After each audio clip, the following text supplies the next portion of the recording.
Do you feel that in a time when we are more connected than ever, we are drifting away from real human connections, especially to ourselves? I do. Hi, I'm Leticia Latino, and I want to invite you to join me and my very inspiring guests in exploring ways to reconnect to your essence, to your definite purpose, to what makes you tick.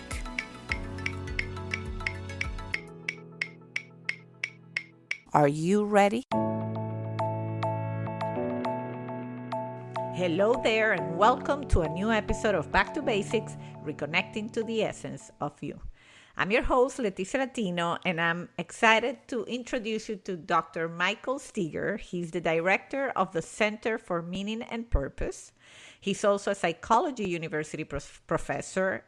He has been recognized as an authority on meaning in life, purpose, happiness, psychological strengths, and positive psychology. His research on these topics has been published in more than 100 scientific peer-reviewed journals, articles, and he has also written several books. His TEDx talk shared the idea that a meaningful life is in reach for everybody. So, hello, Dr. Steger. How you doing? I'm great. Thank you so much for having me on Back to Basics. Well, I'm so excited because when I bump into your profile on LinkedIn, and I guess we had like several similar posts, I read your profile and I'm like, oh my God, anybody that is the director of the Center for Meaning and Purpose has to be on Back to Basics.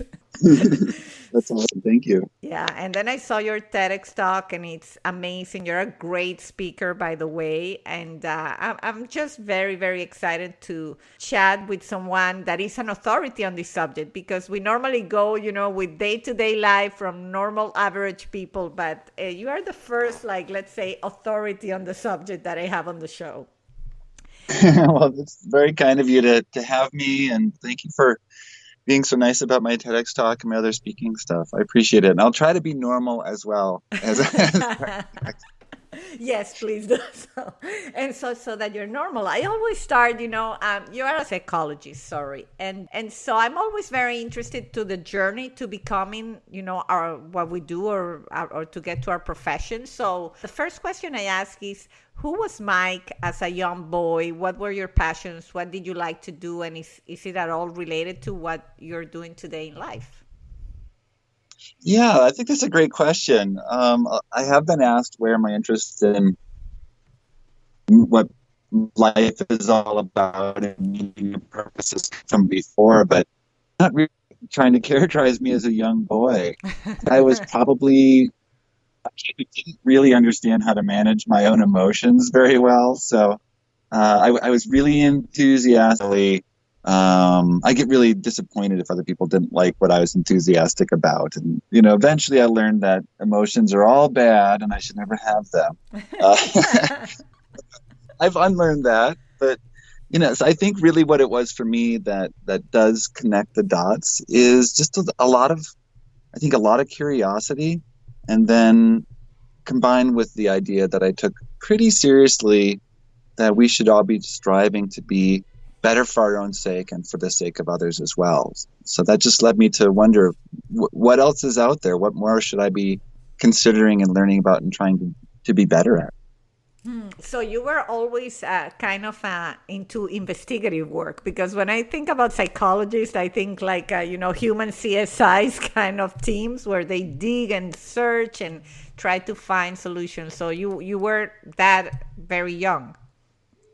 Yeah, I bounced between those that's hard to say, investigative interests and also the social interests. I really felt like I was supposed to be helpful. And I worked as a psychotherapist for a number of years, but that curiosity always got the better of me, and I always wanted to find ways to keep asking questions and keep learning more and keep running into people who could help me understand just what it means to be a human alive in this universe. Well, it's not surprisingly then that because you knew early on what is that you wanted to do, I think you've had a career path that has enabled to do so much. Because when I was doing research on you and what you do, you say, wow, this is, I kept saying, wow. And then I saw your TEDx talk, and it's great, because I think that's really when you know so early on, you can really maximize your potential.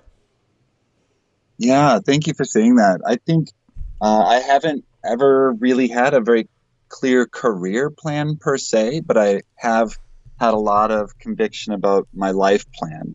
So in that sense, I think I've been one of those people who has found ways to do work that I think is hopefully helpful, but also really interesting in kind of in service of the way I want to live this life. So that's been a little bit more of my emphasis is on the life I want to lead, and then how can work be a nourishing part of that. Mm-hmm. So hopefully it's working out all right. Well, it sounds that way. And then in terms of passions, besides, how you were you particularly passionate about anything in your younger years? Sports or hobbies? Yeah. Well, I had a lot of kind of typical things for kids. I like to wander around and explore with friends. I was maybe a little too interested in fire. Okay. Never caused any damage, but there were times I might have gone a little too far with trying to figure out what stuff could burn. I know I had a chemistry set as a kid, and I literally everything I found I either tried to dissolve in acid or burn. And luckily, the chemistry sets that you can buy as a child are super weak. So Okay. that's, Luckily, you decided for psychology. oh, I know. I've saved someone millions of dollars in damage to various laboratories over the years. Yeah, have you been a I like chemical engineer or something like that? no, I'm really curious, but I think there's a lot of very there's a lot to learn to be an effective chemical engineer, and I wasn't able to do that. So I liked reading, I liked music, but I would say the passion that I just love nature. I feel really distressed, I would have to say, about how we've been trying to sound warning signals about our treatment of nature around the world. Both for the fact that it deserves to exist, in my opinion, and there's something ethical about the way we take care of the world around us that's important for us to consider as both physical and spiritual beings, but also the fact that we're now seeing that we've been, in a sense, burning down our own house, and we're running out of places that are comfortable to live in. So I would say that that's been a passion too. Well, yeah, then definitely that passion for the higher purpose. And I guess, and this interview is going to be a little different from my normal, normally I get a lot of people sometimes, they share how they thought they wanted to do something in life, and then they really discovered their life purpose. But, you had a little bit of a more like a sense of what you wanted to do. And you've done so many interesting things that I want to focus a little bit more on that. And so you, besides, being a university professor, you really can influence people's life. And you're a very, I think, a generous professional, because even in your LinkedIn, I mean, you post such useful information that I have read myself. And I was like, oh, this is good. I bump into your plan for something you shared recently. Let's see a plan for using positive psychology to build resilience and create change. It's a great document. It's probably a draft for a book or something like that. No, I just felt like I needed to. I don't have very effective skills for solving a pandemic. I can't cure anyone. I can't come up with a vaccine. So I thought, and really, I've been very lucky to be able to follow the things that I'm passionate about and curious about. And so those things don't always provide a direct benefit to someone like it would if I was a nurse or a doctor or working in a charity of some sort. So then I feel like it's always on me and those who've been privileged in society to be able to do things that are personally gratifying. But then it's on me to figure out ways to try to contribute back. And so that document was just created because I felt I needed to do something useful with the learning I had and the expertise I had, and I just wanted to make it available. I mean, no one's contacted me about turning it into a book, and that wasn't. Well, you never know. I said, I'm like, oh, this should be a book. It's so good, and I definitely will share it in the show notes, and definitely very timely because you hear around. I have two small kids, so I hear other moms with young children, like, oh my God, I cannot take this anymore. And you can definitely start seeing people, stretch thin. So I can already think of a few people I want to pass this document to, including myself. But Well, please do, because I think that's one of the things that we can do, and we can pass along stuff that we find that's useful. And I've seen so much of that. It does leave me feeling pretty encouraged about that we might be able to have a reset on some of the ways in which we interact with people, and just to be much more helpful and supportive. I think that is one hope that a lot of people share about how we'll come through this horrible time, this 2020. Yes, yes. I imagine that you feel that being, a psychologist, and you promote positive psychology. So in times like this, remaining positive is really challenging. Yeah, yeah. Well, I would say that, what I do get to do in my life is tackle problems in a very particular way. Like I've been trained over the years, for many years now, to read research and go find those original articles and understand all those methods and the statistics and figure out what's good research, what are the best theories. And for a long time, I would just do that to create additional research that other researchers would use. But I think now one of the skills that I'm really hoping to apply to current challenges people are facing is to take those skills of being able to plow through, hundreds of research articles and then create new applications of the knowledge in there that people can use for their lives. So that was one example, that sort of guidebook that I put up on LinkedIn. I love that. I'm in telecommunications, and so what we are experiencing right now, also in terms of technology and how we use the technology, is disruptive, right? Like, we don't watch TV the same way we used to. We don't go on a taxi the same way that we used to. Even before the pandemic, like, we already were living differently. So I think that what you bring to the table is very interesting, where you take, yes, there's tons of research done before, but we are not living in the same world. Yes, yeah, for sure we're not. I just think about the case of like Uber, right? As one example of a huge disruptor that now just got completely disrupted unexpectedly. Yes, yes. This virus disrupted whomever didn't think could be disruptive. I think cruise lines. Yeah. I don't think cruise lines thought we could be disrupted as an industry.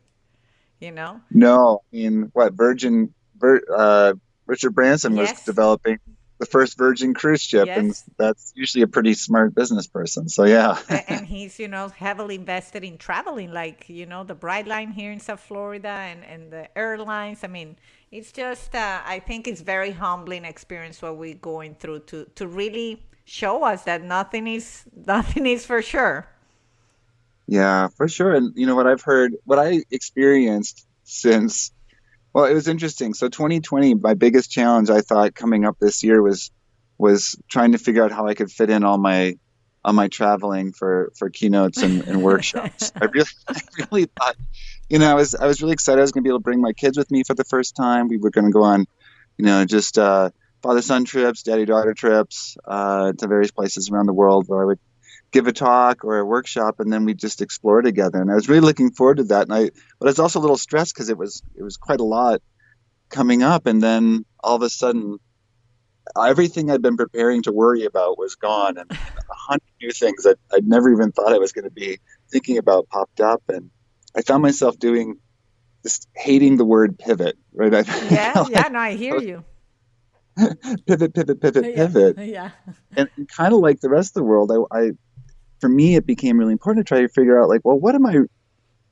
Let's assume that, what am I really all about? Like, I can't get myself up to do just everything under the sun. I can't motivate myself, get myself fired up to do everything under the sun. So how can I reconnect with what's most important with me, regardless of how my plans turn out, or regardless of whether I have to learn a new video teleconferencing platform or not, or a new classroom management program or not, or all these other things. And so, in a sense, it was a little bit of honestly, it was a back to the basics for me once I survived the spring semester.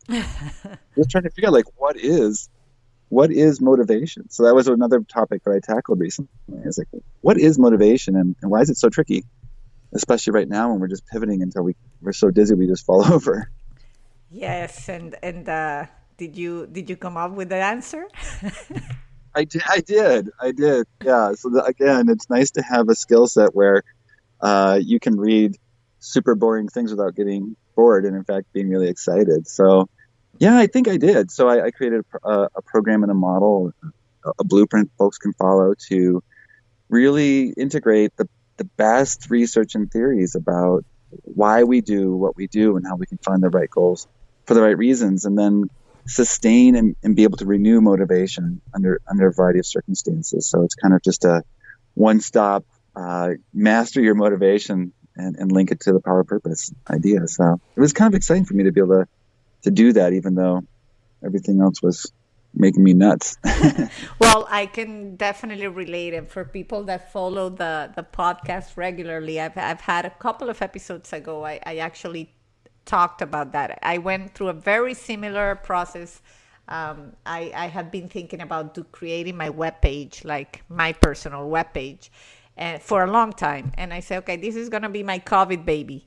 This is the time to do this. But in doing that exercise of portraying myself through this webpage, I had to really dig deep into things that you just spoke about. Like, okay, what's my why?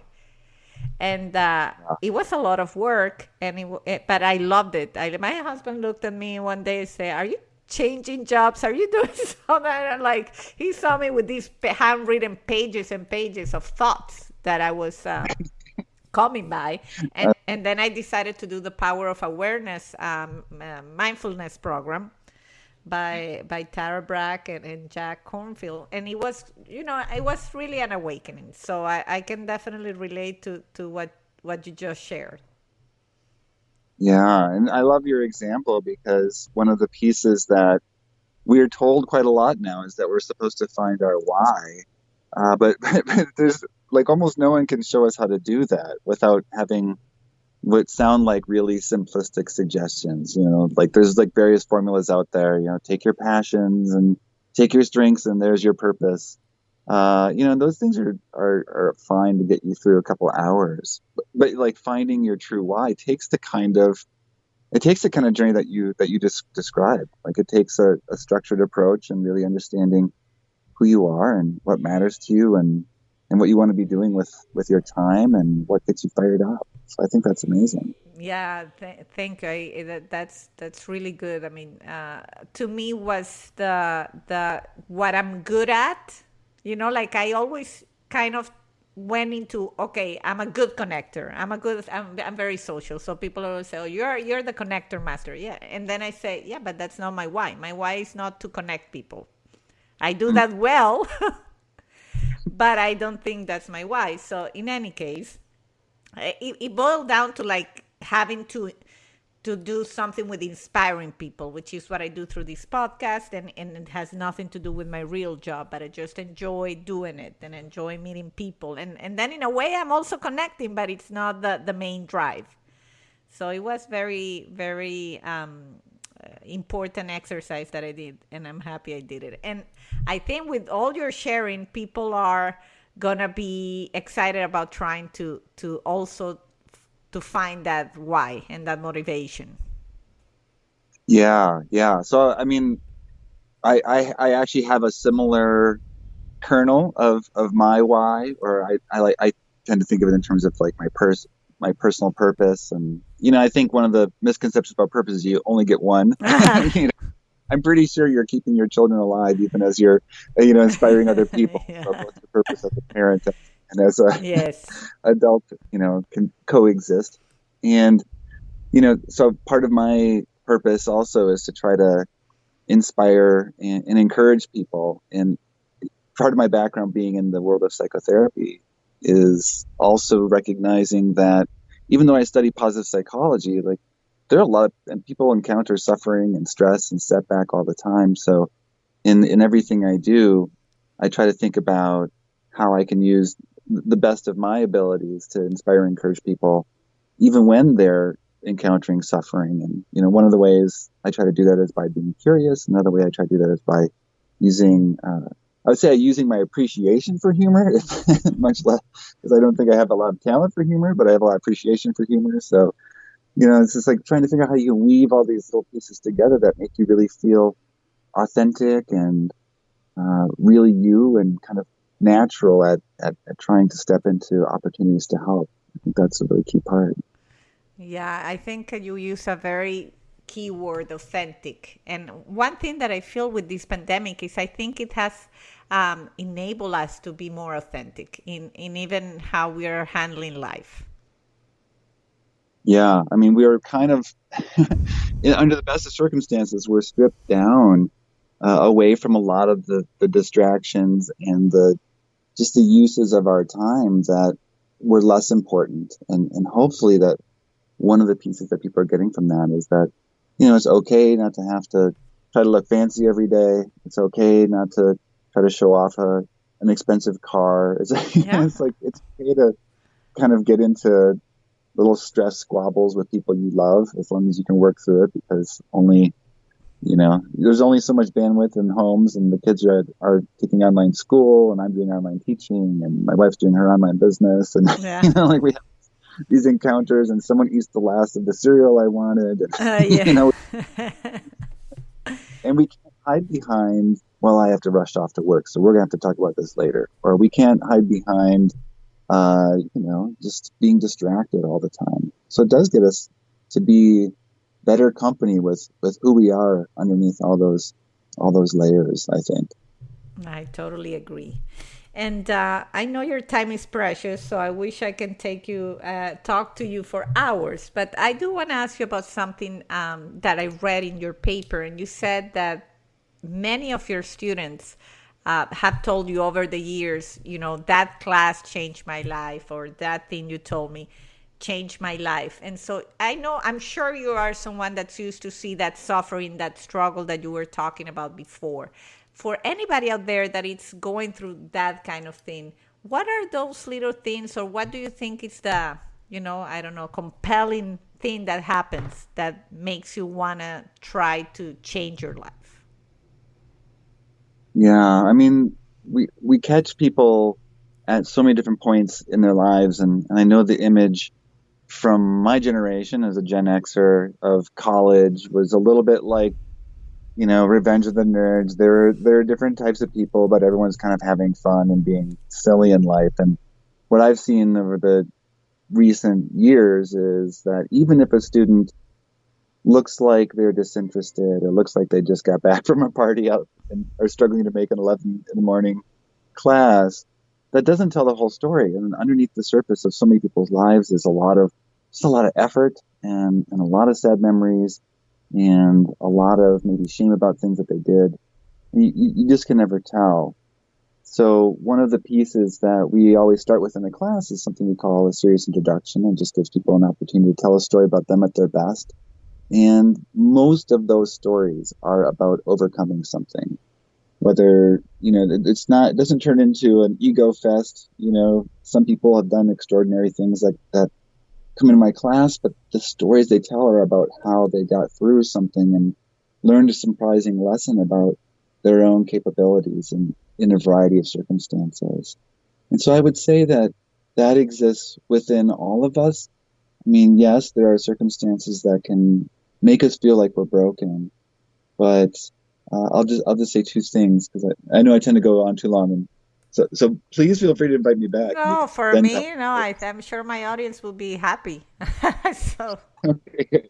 Well, then I'll try to be really quick here. So the first thing is that so one of the biggest inspirations for my life and a lot of people's lives has been the writer Viktor Frankl, who wrote a book called Man's King, in which he describes feeling like actually believing theoretically that what people are all about is meaning, not about pleasure, like Freud said, or social dominance, like Adler said, psychoanalyst circle back then. And then the concentration camps. He went to 4 different concentration camps. He and his family were caught up in the Holocaust of Nazi Germany. He was living in Vienna, Austria at the time, and he lost his entire family. And he was in 4 different concentration camps for the duration of the war. And he said, so not me, who's had a pretty nice life, I was very thankful for that. But he said that the difference between people who made it through those experiences and those who didn't were that the people who lived had something they were living for. And under any circumstances, even when everything's been taken away from us, we still get to choose how we're going to bear up under that suffering. So that's someone who went through something terrible, not someone who's, just had a normal life like me. So I always take that to class with me. So if a student feels like I haven't been through the same thing that student has been through, or if your listeners feel like no one's been through what they've been through, that's very, very true. But some people who've been through incredibly horrible things still come out with this message of inspiration, hope, and personal choice. And the other piece I would just put out there is that we never know where we are in our stories unless we make the decision to be in a particular place in our stories. So this might be the turning point, or it might be the beginning of something worse, or it might just be the middle, or maybe not even paying attention to the fact that we're living our lives and that we're the main characters in these stories. So I try to encourage students to imagine what it'd be like if the story turned out better at some point, and that this was an important moment for creating that momentum to have life turn out better. So what would you want to say if you were telling yourself this story to get yourself through now, so that you can say that today closes a chapter and maybe the conflict continues, but the next chapter deals with it in a slightly different way? Well, your students are very lucky to have you. I can tell you that. So much. And we are very lucky to have your TED Talk. I'm sure it's not going to be the only one. I'm a big TED and TEDx fan, so it's just great. And you have humor, for the record, because I had a good few laughs there. And the last thing I want to ask is, what's new and exciting for you? What are you working on that you're looking forward to? Well, thank you for asking about that. As part of my life, I've always tried to figure out a way to, both enjoy my life and also make what I do with that useful. So in this past summer, I've had a great opportunity to tackle a couple really important topics and create, on-demand online courses for folks who are interested. And the first one is called Meaning in the Moment, and that's taught in collaboration with the Whole Being Institute.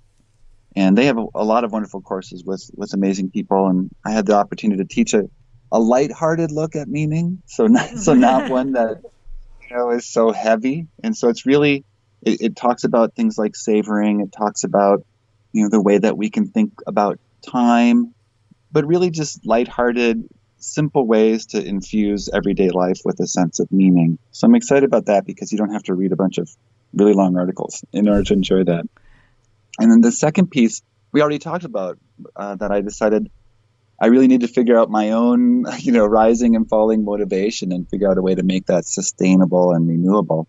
And so I created a course specific to folks who are facing those challenges in entrepreneurialism at an executive level or at a small business level. Just how do you keep, pushing on the right goals for the right reasons? And if folks are interested, they can check out that course at michaelsteger.online. Awesome. Well, I definitely will check that out too. And I think, that this is the time to put that kind of content out there, because we are all in search of what else can I lift my spirits with. So in order to close, I cannot close this interview without asking, is there anything in particular that makes you reconnect with your true essence? You mentioned nature before, and maybe that's just it, but is there anything else?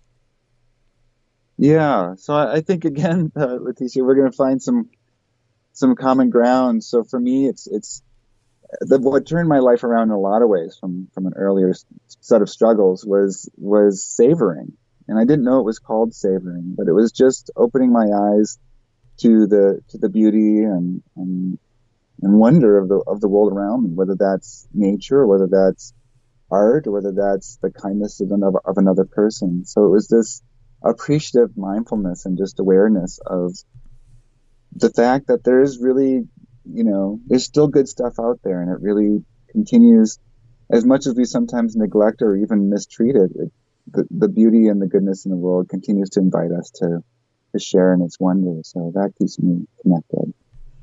Well, I thank you for that. And I'm very appreciative of people like you in the world, because you do have an innate quality to inspire, the way you speak, the way it really gets through. So I've enjoyed this very, very much. And I thank you for taking the time to come talk to us. Well, the pleasure is all mine. Thank you for talking to me about this really interesting stuff. Thank you so much, and I wish you best of luck. And all the information from Dr. Steger will be in the show notes. Make sure to check out his paper, his books, and his TEDx talk. Until our next episode of Back to Basics, this is Leticia Latino, over and out.